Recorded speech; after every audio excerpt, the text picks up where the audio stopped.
Hello friends, good morning. कैसे हो? उम्मीद करती हूँ आप सभी लोग खूब अच्छे होंगे। फ्रेंड्स, आज है 21 सितंबर और दिन है रविवार और दावत का अगला दिन है। 20 को दावत थी तो 21 का दिन है आज सुबह का। और कल दिन में कपड़े बिल्कुल ही नहीं धुल पाए थे तो कपड़े बहुत ज़्यादा इकट्ठे हो गए। तो आज सुबह झाड़ू लगाकर और बर्तन हल्के फुल्के हैं वो भी रखे हैं धुलने को। तो पहले मशीन लगा दी। मैंने कहा लाइट का कोई भरोसा नहीं है, कपड़े पहले धुल लें, बर्तन बाद में धुलेंगे। और बर्तन क्या, सुबह जब चाय और वो पूड़ी और आलू बनाकर रख गई तो वैसे ही बर्तन पड़े थे सब, तो वैसे ही छोड़ दिए थे मैंने, किचन में ही सब बंद कर दिए थे। उसके बाद सारे कपड़े मैंने धुले और हमारे भांजे आए थे तो ये सुबह में अब आए थे हमसे मिलने। कल दिन में आ ही नहीं पाए थे, दावत थी, फिर वहीं रुके, फिर सुबह में आए थे तो फिर हमसे कहा चलो मामी अब हम चलते हैं। तो मैं भी इनके पीछे से आगे, मैंने कहा चलो हम भी इनको छोड़ कर आते हैं, विदाई देकर आते हैं। तो यहाँ पर अम्मा दक्षिणा दे रही हैं अपने नातिन को और दीदी यहाँ पर झाड़ू लगा रही हैं। दोबारा से एक बार तो लग चुकी है लेकिन दोबारा से फिर कूड़ा हो गया तो फिर से लगा रही हैं। और ज्योति उत्कर्ष से मैंने बहुत कहा सब लोगों ने रुक लो, मेहमानी खा लो, मेला आने वाला है कुर्रिया कला का, देवी मैया खोला जाएगा मंदिर। लेकिन बच्चे हैं, सब पर पढ़ाई का इतना प्रेशर है तो कोई रुकने का नाम ही नहीं ले रहा, सब जा रहे हैं। तो कहते हैं मामी फिर आ जाएंगे, देखो मेला में हो सकता है लोग आ जाएं देवी माँ के दर्शन करने। मैंने कहे तो खूब दिया है, सब लोग आना, प्रसाद चढ़ाना आकर और देवी माँ के दर्शन करने आना। तो अभी सब लोग निकल, और मैंने उतने सारे कपड़े धुले और बर्तन धुले, झाड़ू लगाई, पोंछा लगाया, तब तक बहुत टाइम हो गया था, 10 बजने का टाइम हो गया था। और अभी मैंने खाना कुछ नहीं बना पाया है। आज वो लोग गए हैं अपने घर पर घूमने जो मशीन चलाते हैं, तो खाना का इतना प्रेशर नहीं था मन पर। अपने घर में तो थोड़ा लेट सपेट हो जाएगा तब भी कोई बात नहीं, लेकिन बाहर का कोई होता है तो टाइम से भेजना पड़ता है। तो फिर आज सुबह में नाश्ता में सबने खाए थे रस चाय के साथ और उन लोगों के लिए भी भेज दिए थे, लेकिन अब वो दोपहर में नहीं है, शाम तक आ जाएंगे, लेकिन दोपहर में गए हुए हैं घूमने अपने घर को। तो यहाँ पर मैंने कहा चलो आज आलू वाली खिचड़ी बना लेते हैं, पीली खिचड़ी सभी को पसंद है हमारे घर में, और वो लोग होते हैं तो फिर खिचड़ी बनने का नंबर ही नहीं आ पाता। तो मैंने कहा चलो, कल की थकान भी बहुत है, कल तो एक टैबलेट खा ली थी तो उसी के से चलते रहे। रात में फिर दीदी से मैंने कहा चलो बर्तन भी धुल लें, दावत के खूब ढेर सारे बर्तन थे तो मैंने रात में ही सब धुले थे और धुलकर तब मैं यहाँ पर आई थी। तो फिर यहाँ के बर्तन थे वो फिर रह गए थे तो वो सुबह 20 मिनट हो चुका है और मैं चलती हूँ उस वाले घर में, क्योंकि आज दीदी की भतीजी की तबीयत खराब हो गई है, एडमिट थी कल से वो। कल तो दीदी को पता लग गया था, कल दावत थी, इस वजह से नहीं पहुंच पाए। आज दीदी चलेंगी तो वहां देखते हैं, चलकर भेजते हैं उनको चलकर। मैं जब तक निकल कर बाहर गई तब तक वो चली गई, तो क्या बताए पहुंच ही नहीं पाए पहले से। और अभी इससे पहले आप लोगों ने पीछे देखा कि सब लोग बोरी काट रहे थे, बैठे मन्नू पापा अभी तीनों लोग। तो ट्राली में एंगल लगकर आए हुए हैं तो उसी के लिए पतली पतली फट्टी जैसी बनाई जाएगी और चारों साइड लगाई जाएगी, क्योंकि बड़ी ट्राली नहीं थी तो बड़ी दिक्कत होती थी। जब इकट्ठे वाले खेतों की कटाई होती थी तो किसी न किसी की मांगनी पड़ती थी एंगल वाली ट्राली।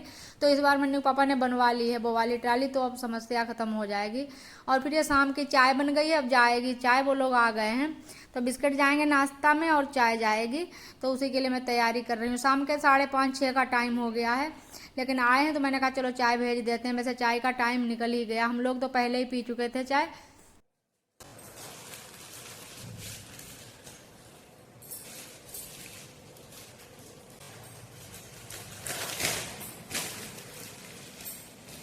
जाओ नीचे में, जाओ तरीके नीचे में जाओ तरीके।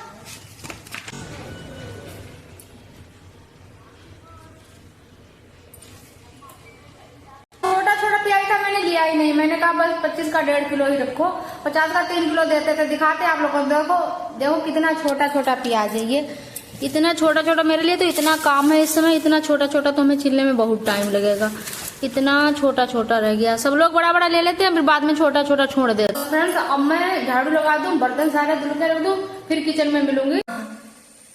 अच्छा ठीक, दाल चावल ठीक होना है फ्रेंड्स की, दाल चावल खाएंगे शाम को, और सब्जी पूरी कल से खाते खाते परेशान हो, और दाल चावल बनाएंगे बाद में। उससे पहले सब्जी की तैयारी कर लेते हैं, क्योंकि दाल सिंगल अच्छी नहीं लगती है, सब्जी तो जरूर ही जाएगी और कल बाजार हो नहीं पाएगी। तो इसीलिए मैंने ताऊ की दुकान से ली है वो सोयाबीन की बरी, उनको पीस लिया है मिक्सी में डालकर, और बराबर बराबर जितनी वो थी बरी थी उतना ही मैंने बेसन डाल लिया है, थोड़ा सा नमक डाल लिया और थोड़ा सा बेकिंग सोडा डाल लिया है ताकि ये सॉफ्ट रहे इस वजह से। और मैंने आटा लगा लिया है नरम नरम सा, और फिर मैं ऐसे थोड़ा थोड़ा सा लेकर हाथ में और उंगली पर लपेट रही हूँ। वैसे किसी लकड़ी पर या चम्मच की डंडी पर भी लपेट कर रख दो, लेकिन मैं इनको उंगली पर ऐसे उंगली में थोड़ी सी चिकनाई लगा लेती हूँ और फिर ऐसे उंगली पर इसको लगा लेती हूँ और फिर बस उंगली धीरे से निकाल लेती हूँ। फिर इनको मैं रख रही हूँ इसमें कढ़ाई में मैंने पानी रखा है, उस पर एक सांचा रखा है, उसके बाद चलनी रखी है जो आटा छानते हैं। है तो प्लास्टिक की लोग, लेकिन देखते हैं बच जाए तो बढ़िया है, सोचते हैं कहीं जल ना जाए,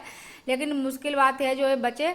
तो यहाँ पर मैंने रख दिया ऐसा करके, फिर कवर कर दिया इसको थाली से। बस थोड़ी देर, बस 10 से 12 मिनट केवल पकाएंगे, क्योंकि अब अगर ऐसे फ्राई करेंगे तो ये फिर सब फूट सी जाएंगी, अलग अलग सब हो जाएगा तेल में। तो इसको भाप में पकाना बहुत ज़रूरी होता है। तो ऐसा करके भाप में मैंने पका ली। तो देखो देखने में कितनी सुंदर लग रही है। तो ये बना रहे हैं हम सोया चाप। सोया चाप बस ऐसे ही बनाई जाती है। और काम तो हम कर रहे थे, लेकिन जिसका डर था वही हुआ। देखो चलनी जल चुकी है हमारी, लेकिन कोई बात नहीं, अब मेला बस नज़दीक आने वाला है। गृहस्थी की ही चीज़ें लेने जाते हैं मेला, और देवी माँ के दर्शन करने जाते हैं। और बस ये सोया चाप हमारी बन जाए, उसके बाद दाल चावल तो बहुत जल्दी ही बन जाएंगे।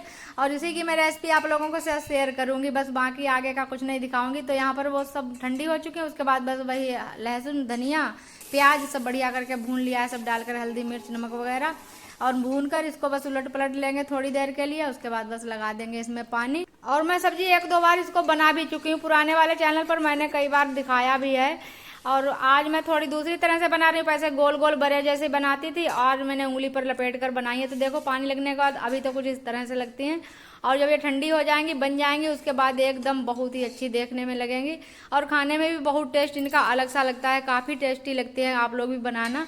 और फ्रेंड्स वीडियो लाइक कर दो, एंड न्यू हो चैनल को सब्सक्राइब कर दो, और हम मिलेंगे कल एक नए से ब्लॉग के साथ। तब तक के लिए बाय बाय।